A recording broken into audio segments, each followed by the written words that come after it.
हे कंट्रोलर आहे. याची कनेक्शन कशी केलेली आहेत हे मी इथे समजावून सांगतो आहे. हे याचं कंट्रोल पॅनेल आहे आणि इकडे जे आहे वरती 1 आणि 2 नंबर लिहिलेला आहे, खाली 3, 4 आणि 5 आहे. तर याच्यामध्ये हा सप्लाय आला, पिवळी आणि हिरवी वायर आलेली आहे. याच्यात हिरवी फेज आहे ती 1 नंबरमध्ये गेली आहे, पिवळी न्यूट्रल आहे ती 2 नंबरमध्ये गेली आहे. 1 नंबरमधून एक जम्पर वायर घेऊन ती इकडे 4 नंबरला लावायची असते. त्याच्यानंतर 2 नंबरमधून जी वायर आहे ही लोडकडे जाणारी न्यूट्रलची वायर आहे. हे लोड आहे याच्यावर सध्या दिलेलं. आणि इकडनं 3 नंबर जे आहे ह्याच्यातून ही फेज हे बटनासारखं काम करतं सगळं. आणि ही जी वायर आहे 3 नंबरमधून ही लोडची दुसरी वायर आहे.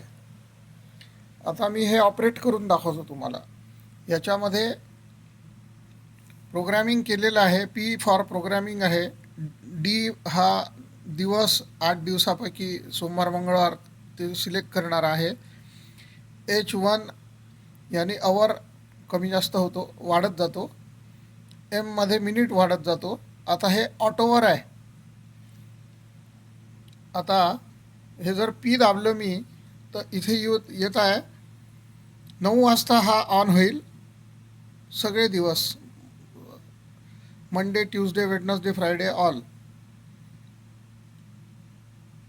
9 वाजताच ऑफ होईल हा. तर याचं मला सेटिंग बदलावं लागणार आहे. हा 9:30ला ऑफ करायचा आहे. म्हणून मी हे बटन दाबून ठेवतो. अशा पद्धतीने हा 9:30ला ऑफ होईल. हे प्रोग्रॅमिंग कसं केलेलं आहे.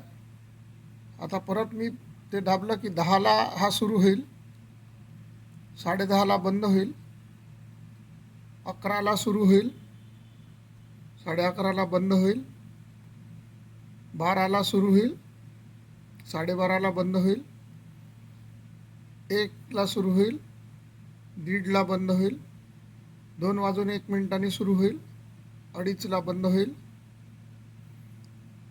3:02 सुरू होईल, 3:30ला बंद होईल, 4ला सुरू होईल आणि 4:30ला बंद होईल. त्याच्यानंतर जे मी याच्यात फिगर टाकलेलं नाही आहे, कारण हे मला मशीन 4:30ला बंदच करायचं आहे. आणि मूळ पदावर येण्यासाठी हे घड्याळाचं बटन दाबलं की हे मूळ पदावर आलं. आता आपल्याला समजा कधी हे ऑटोमॅटिक नसेल करायचं आणि मॅन्युअलच पाहिजे असेल तर हा दाबला मी, हा झाला ऑन.